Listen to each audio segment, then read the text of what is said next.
As your participants get more familiar with the mechanics of the tool, it's appropriate to go deeper into the model analysis and what's involved in its implementation. The comparison function is useful. You now have the option of comparing different models in more depth. Let's look at an example. Probably best to narrow your search. For example, General Tourist Service. Select to activate the comparison function. Then make your selection. Then comparison. This brings up a different page with a lot more comparative detail. Here, you can directly compare each model and the information provided on the first page.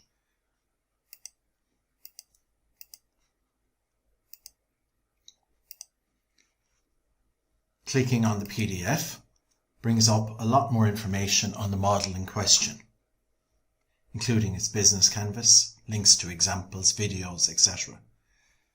Detailed description opens the page up in its own window.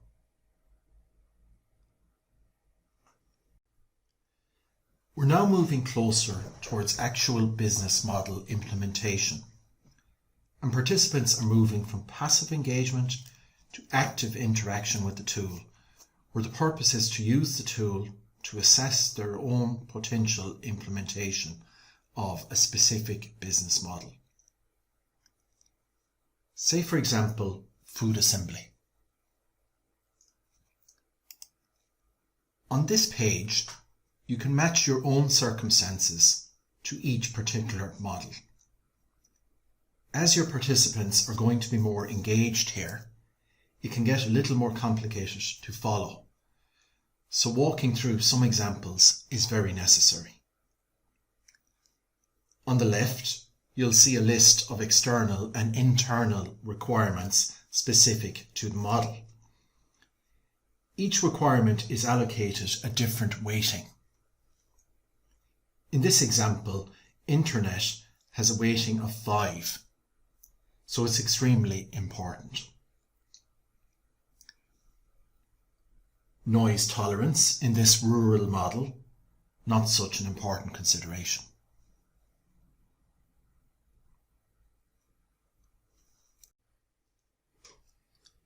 Clicking here gives a value level of each requirement in the PDF, which opens up. The dark blue line indicates each level. In this example, internet connectivity is very important. Participants at this stage should move to match their own potential suitability to these levels.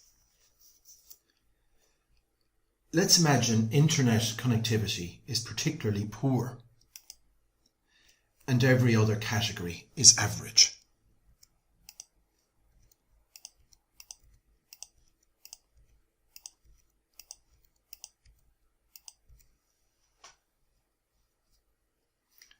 Now you see the dark blue colour indicates how this business might match up to the optimum requirements. It's obviously a rough judgment, and again you can hopefully see the potential to use this as a basis for debate and collaborative learning. The first deficiency column shows the deficit between the optimum and matched business. Here we have a deficit of -2. The second deficiency column shows these ratings in weighted format.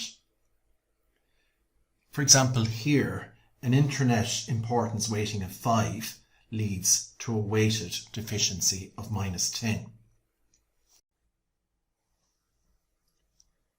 Proposed detailed actions are suggested under Actions.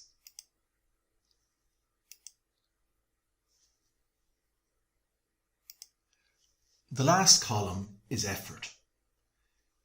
Because the stage for this tool is European-wide, Financial costs are impossible to quantify. The gears indicate a rough judgment on the comparative level of effort required to address the various deficits. Clicking on Summary provides a summary of your business matchup and suggested advice.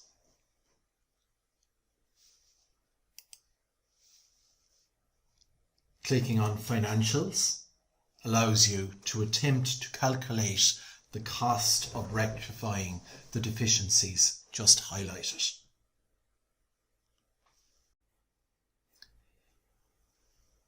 Interaction with the transformation tool on this level is obviously a much more intensive experience and demands much more effort on behalf of the learner. It's much easier for participants to get muddled and lost in the detail of the tool at this level. This challenge can be countered through the use of additional supports, particularly worksheets or pop quizzes. Where feasible, take time to step away from the tool and use supplementary material to your advantage. At all times, keep the bigger picture of practical rural enterprise development front and centre.